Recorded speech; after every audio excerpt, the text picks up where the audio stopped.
premises. It's time to stop! Fighting games have been popping the fuck off recently. In the past year, they have been going through a huge resurgence. Honestly, it's like the first time in forever that 3 of the biggest fighting game franchises have released in the same around 9-ish months.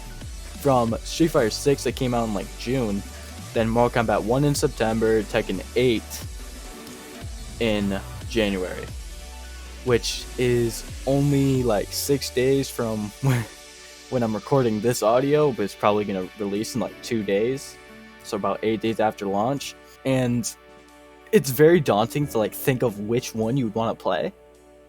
So I'm just going to give my recommendation on what I think would probably be the best bet.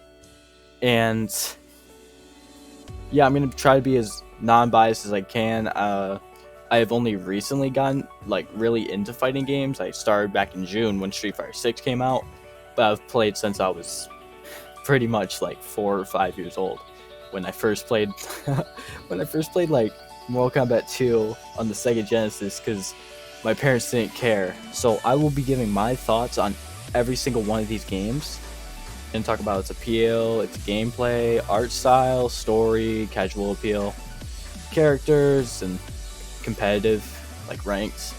I am not a competitive player. I play ranked, I play casual, I play against friends, I watch tournaments, I watch a bunch of in-depth stuff about all the fighting games, and I love Tekken recently. I recently got into Tekken a few months ago.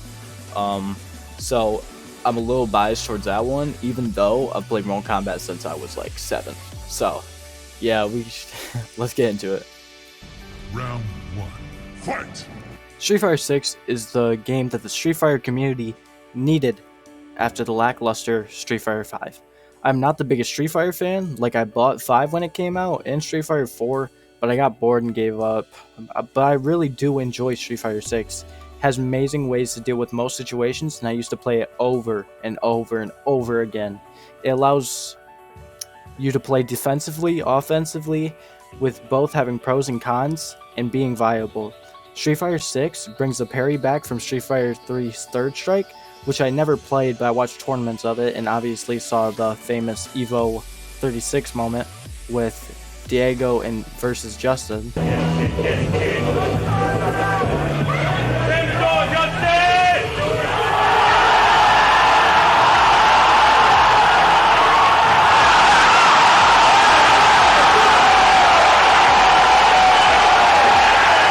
I won't explain right now why that is such an amazing moment, because for one, almost everyone already knows, and 2, I'll probably make a video about the best Evo moments.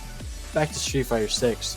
The parry isn't the same as Street Fighter 3 Third Strike, because now it's a part of the new drive gauge mechanic, which is a green bar at the top of your screen which regenerates after you use it. But if you run out of the gauge, you'll be in burnout, which makes you vulnerable to more chip damage and stun if wall smashed. The mechanic makes it so you can parry with less timing than in Street Fighter 3, but it makes your gauge run out fast, making you vulnerable to throws. But there is a perfect parry, which are when you parry at the perfect time, you get a guaranteed punish and frame advantage. Then there is drive dash, which is a dash you can do while in a parry stance, which is more of a run that can be good for added pressure. Then DP, which is if you click the left bumper, it is a big attack that if it hits at the right time, you'll be able to get time for punishment.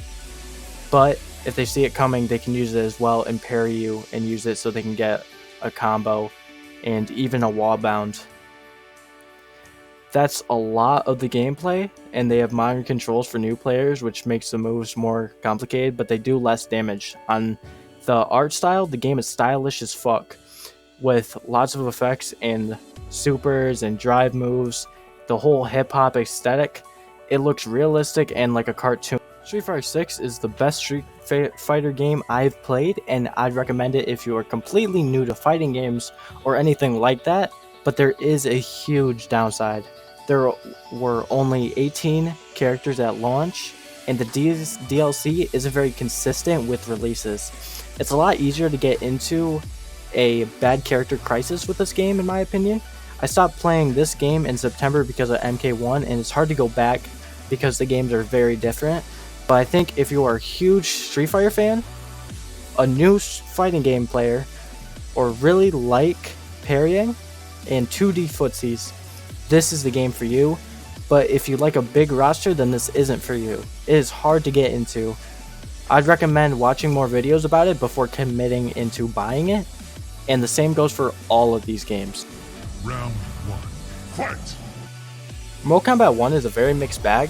It has one of the best rosters in the series, and the gameplay feels smooth and fun, but it still feels very controlled. The main problem for me is the strictness of the cameo characters. It feels like I can always use them until I need them, or it feels like I can only use them in super specific times. But Mortal Kombat 1 does have some of the most casual gameplay for you and your friends because of the crazy characters, and it's easy to understand gameplay. There's a lot of variety though in the amount of different combinations of main and cameo characters that can make it interesting, plus every character has 2 fatalities and every cameo has 1 fatality, but there is more on the simpler side. The fatalities are the most brutal and gory that they've ever been, and the most creative. The whole idea of Mortal Kombat being rebooted for the second time is annoying, but they mix up some of the characters and give them good redesigns. My favorite part of this game is probably the amount of 3D era characters that they reinvented after being absent or just referenced since the 2000s. Some of them have different backgrounds now or new abilities, and it brings a lot of joy to these forgotten characters in Mortal Kombat, like Havoc, my favorite Mortal Kombat character. Mortal Kombat 1 reintroduces wave dashing, which is practically interrupting a dash with a crouch or a block to dash again faster, but is still very slow. The cameos are the thing that speed up the game more, and the amount of big moves that allow you to travel longer distances, but with the limited cameo feature, it still feels slow. A big selling point of this game is the inclusion of guest characters in its DLC packs, which allow you to see and pin MK characters against popular movie or comic book characters. If you are a casual fighting game player, I think Mortal Kombat 1 is a really good bet because of the amount of creative ways to do combos, the air combos. A lot of it is watching a move and just watching cool shit happen. The art style is just to be realistic, but has some nice colors that pop out. That's all I have to say for this game, to be honest. It's a really good, solid option, but I just wouldn't choose it over the other games for anything other than being easy to understand and just unique and have good guest characters. Round 1. Fight! Alright, this is the title I'd probably recommend for the most amount of players. Tekken is probably my favorite fighting game series, so I am biased, but it recently became my favorite. I used to play Tekken 3, Tekken Tag, and Tekken 4 with my brother, but I never really got into it that much and just thought it was fun and had a really good looking moves. Recently, I saw some clips from some tournaments and decided to get into Tekken 7 when it was on sale. And I grinded that game and played it every day. I loved it so much, and learning new characters was an amazing feeling. I loved the ways I wasn't limited by my movement or mechanics, and that every character had a chance against any other character. The way that I could keep losing, but then just take it as a way to make me realize some of my problems was an amazing feeling. And Tekken also has an amazing ranking system. Saying that I was good is just a feeling to make everything feel worth it. But obviously Tekken 7 came out in 2017 for consoles, and I didn't pick it up until late 2023. But I was still able to go up the ranks, but it felt like the ranks were always higher than they were. But that's because it's been out for when I'm recording this, which is July 7th, 2024, has been out for 7 years. so obviously people are going to be better. But now with Tekken 8, it is a brand new game with new players, new mechanics, animations, and playstyles, which makes it feel so good. And even veterans have to learn a little bit more at least, and new players have to figure out how to use their mechanics plus the new mechanics. So it will give you fair matches with more players that are new. It will make you feel like you are progressing compared to Tekken 7, where you're fighting people that feel like brick walls. You will still encounter people with a lot more experience, but it will show you certain holes in your gameplay. Tekken has probably the most amount of stuff to learn with different launchers, wall bounds, and things like that, but Tekken 8 does have a lot of good tools to learn. The mechanics and combo trials are amazing to learn.